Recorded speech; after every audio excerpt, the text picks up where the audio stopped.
Último tramo de la Hora de los Pueblos, estamos con el doctor Hernán Jáuregui Ver, estamos con Lido Giacomini de Carta Abierta y la pregunta ya es más directa entonces, porque venimos haciendo diagnóstico continental en derredor de las circunstancias, con algunos pespuntes locales, si sigue el ajuste del modo en que se está protagonizando y lo acaban de explicar con detalle, ¿dura el macrismo?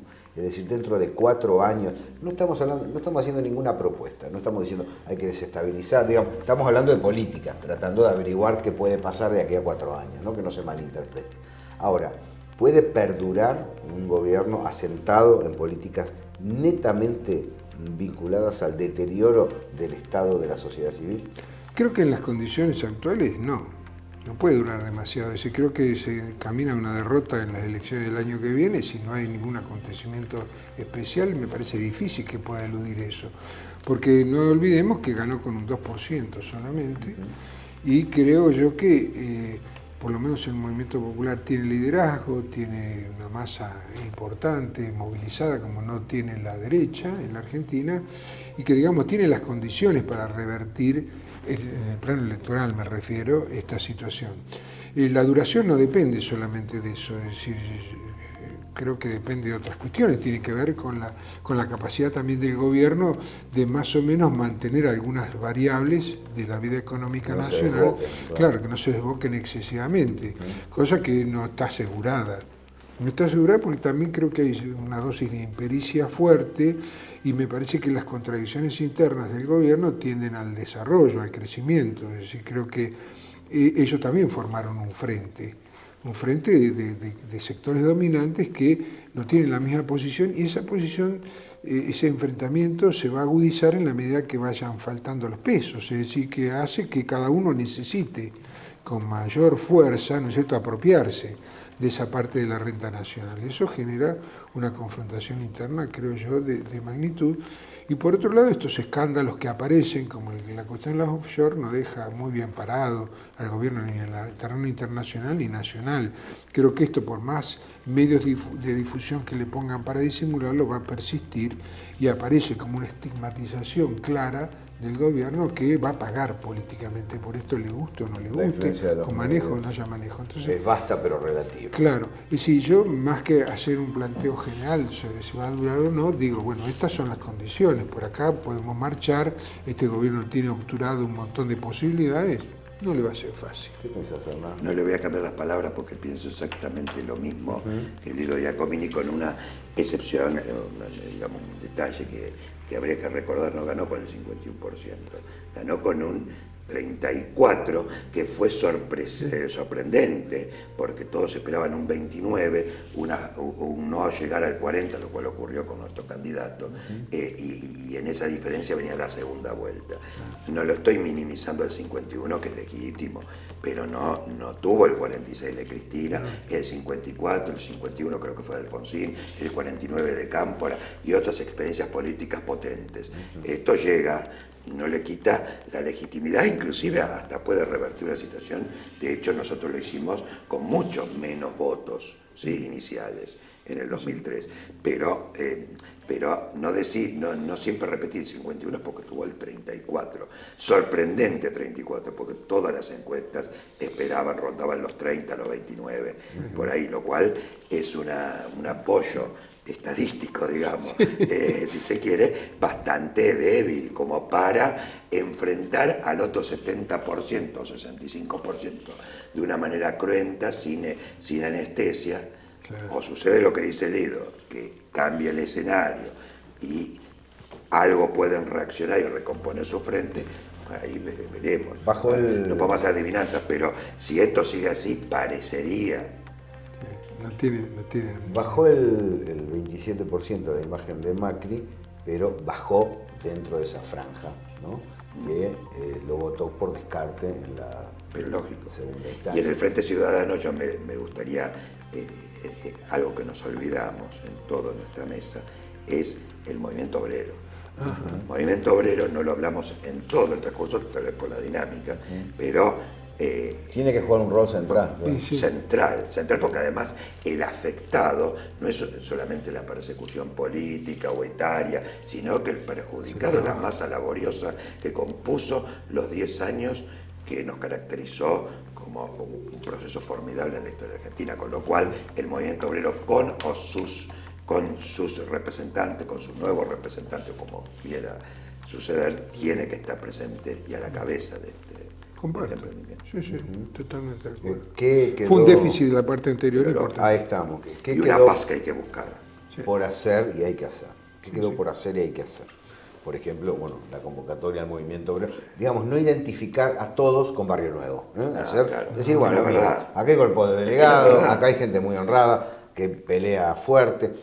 ¿Qué más? ¿Qué otros elementos no se hicieron a la hora de construir políticamente? Primero, reafirmando lo que planteás, si nos permitimos de alguna manera que vuelvan traidores en otro terreno, hay un lugar donde la cosa se debe examinar de otra manera, que es el movimiento obrero con representación efectiva. Y creo que en ese sentido ahí tenemos efectivamente una necesidad de hacer una jugada de amplitud en el llamamiento a constituir en la fuerza política que seguramente se tendrá que reconstruir, su participación y su lugar destacado. Creo que eso es imprescindible. ¿Ustedes tirarían puntas hacia el Frente Renovador, tomando en cuenta que Sí. una parte del voto que se fugó de esta zona Tiene de que la venir, política pero sí fue se están hacia apuntando a nosotros. esa clase de peronismo Sí. bonaerense? Escuchaba a Alberto Fernández, que no es santo de mi devoción. Felipe Solá está Y Felipe Pidiendo Solá. las disculpas a la inversa, diciendo, no, yo no soy kirchnerista, pero Cristina tal cosa. Parece que vuelve a estar deslumbrado porque no tiene otro espacio, y lo mismo Felipe Solá. Claro, Felipe Solá está que le vamos a cerrar las puertas. Felipe Solá fue un muy buen gobierno de la provincia de Buenos Aires. No, creo que ahí qué pasa? cometió un error el kirchnerismo. No se lo debió haber dejado ir a Felipe Solá, era un cuadro importante. Y reconocer los errores está bien para que no vuelva a pasar. ¿Sí? Y hay que ser amplios, ¿no? Tal vez con los traidores más recalcitrantes, o los que actualmente siguen traicionando. Sí, claro. Caso Bocio, caso que si además fuera a funcionar una levantada de mano, y bueno, se verá, pero... Además no tiene representatividad real, Claro. ¿no es cierto? En cambio hay gente que flaco tiene... negocio digamos, hicimos de comprar traidores que no valían nada. encima. Claro, Porque exactamente. comprar traidores que valen... Podría ser justificable. Sí, creo que ese es un aspecto. De todas maneras, hay cosas que ya no podemos hacer. Por ejemplo, yo creo que el gobierno se quedó muy tibio en reformar las legislaciones laborales y, por ejemplo, esta cuestión de la existencia de dirigentes sindicales que tienen, no sé cuántos años, 30, 40 años. ¿El comercio cuánto tiene? Cavalieri, no sé, ¿viste? Son cosas que no tienen sentido.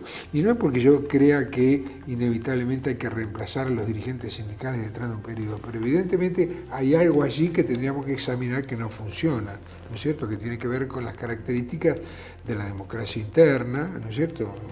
Él tendrá todo el derecho del mundo de seguirse postulando, pero evidentemente llegan porque tienen determinados control de situaciones económicas y políticas internas que han permitido esa sobrevivencia. Y otra faltante, lo hemos hablado en varias oportunidades, fue una propuesta de Cristina, que es la reformulación del Poder Judicial, la democratización del Poder Judicial. ¿Eso cómo lo ves, Hernán? Yo tuve notas discrepantes contigo, y tal vez en esta última etapa, y te lo dije, creo que fuera del aire. En la radio. Sí, creo que sí. Creo que no como lo formuló el kirchnerismo en una situación cuando creó las cámaras de casación y demás, que bueno, para mí me pareció un disparate. Yo suscribía a la idea de Berbisky, a la crítica que él hizo, que creo que fue sana y fue auténtica, no lo dijo con ninguna denostación del proyecto que traía entonces Julián Álvarez. Pero sí, durante este tiempo he reflexionado sobre lo que alguna vez polemizamos, y si los jueces no pueden permanecer en la situación que están. No representan absolutamente nada. Te voy a decir, alguien me pidió que revisara la acordada que convalidó el golpe del 30, la recordada que se citó en algunas ocasiones hasta el propio Fidel Castro, traído por Jiménez de Azúa. Yo no recordaba. ¿Sabes quién era el procurador general de aquella acordada? El doctor Horacio Rodríguez Larreta. Creo que Es decir, ese Poder Judicial No tiene sentido. no tiene sentido. El rincón más oscuro de la democracia, el lugar donde nadie elige a nadie. A Nadie nadie. tiene que decir qué va a hacer, proponer un proyecto. Y no es por corrupción que lo estoy atacando, porque insisto, en el medio de una masa lábil que va para un lado o para otro, hay una minoría. No, es una crítica política. Claro, exactamente. Y el funcionamiento de la teoría de Locke o de Montesquieu, fundamentalmente, de la separación de poderes, que no es división de poderes, separación de poderes, como forma de control democrático, me parece que, puesto en este lugar de irracionalidad, como sucede con la prensa, termina siendo cualquier cosa lo más lejano a lo que fueron los postulados del espíritu de las leyes que escribió Montesquieu. De acuerdo, sí. Yo creo que son elementos que vamos tomando nota para también, si va a haber dificultades para el gobierno actual para construir a futuro, quiere decir que hay que prepararse para construir a futuro. Bueno, eso tiene que ver otra perspectiva. con la necesidad de construir un programa para la etapa que se viene. Yo creo que desde otro lugar distinto en el que estamos hay que trabajar en ese sentido. Yo comprendo que el gobierno anterior del kirchnerismo enfrentó una situación donde lo fundamental era lo que construía casi día a día, digamos, ¿no es cierto? Donde más que objetivos puntuales, cuestión de responder a una urgencia y algunos puntos centrales, generales y puntos. Me parece que ahora estamos en un momento distinto, que inclusive la experiencia realizada nos obliga de alguna manera de estos 12 años a plantearnos, bueno, ¿qué vamos a reconstruir lo mismo que pasó? No puede ser solamente, y creo que en eso está en cuestión la forma que se formula el tema del Frente Ciudadano, no es solamente recuperar lo que está destruyendo el macrismo. Creo que tenemos que replantearnos qué objetivos teníamos en el periodo anterior para enfrentar la nueva etapa. Creo que debe ser superador también como objetivos esta nueva reformulación del frente político que tenemos, ¿no? Sí, absolutamente de acuerdo. El golpe sobre Brasil, estas dificultades que vive la Argentina, ¿dañan la perspectiva futura del UNASUR? ¿O el UNASUR puede llegar a afirmarse como entidad política regional? No, esta situación es... Fijémonos en una cosa, en otras circunstancias, en vida o en el gobierno Cristina, con Chávez, con Néstor, la situación que se dio destituyente en el Brasil hubiera convocado de inmediato una reunión de los presidentes de la región, los presidentes del UNASUR, que hubieran podido intervenir políticamente como se intervino en Ecuador, en defensa de la democracia, claro, en Bolivia. Es decir, creo que eso no se da. En este Igual fue eso muestra tibio, la debilidad. la reacción de las nobles instituciones latinoamericanas fueron cuanto menos tibias en aquel momento. Por lo menos a mi discreta, mi modesta mirada. Paraguay, no sé qué por pretendía. Claro, Paraguay fue terrible, lo de Celaya fue terrible. Lo de Celaya fue ni siquiera un cuartelazo, fue un comisariazo. Es decir, fue una comisaría oscura que lo sacaron en calzoncillos. Digo, los aliados, el UNASUR y demás reaccionaron con un respeto institucional a lo que iba, claro, excesivo, cuando la algarada que alguna vez charlamos de la policía, prefectura, recordás, en Ecuador. No, acá. Y después acá, claro. Donde hubo un alzamiento policial que podría haber terminado en cualquier cosa. Es decir, nadie respondía y se especulaba con tiempismos, que está bien, por ahí el tiempo y la sangre ya es un viejo tema para nosotros, pero sí, ahora vemos que aquellas frágiles reacciones terminan en esto, y el UNASUR, por supuesto. Ahora hay directamente respaldo. O responde el UNASUR y reinstala ahora hay el proceso, directamente respaldo. o termina con estas experiencias conservadoras. Gracias, Hernán. No, a ustedes. Lido, nos seguimos encontrando Un gusto. en la hora de los pueblos.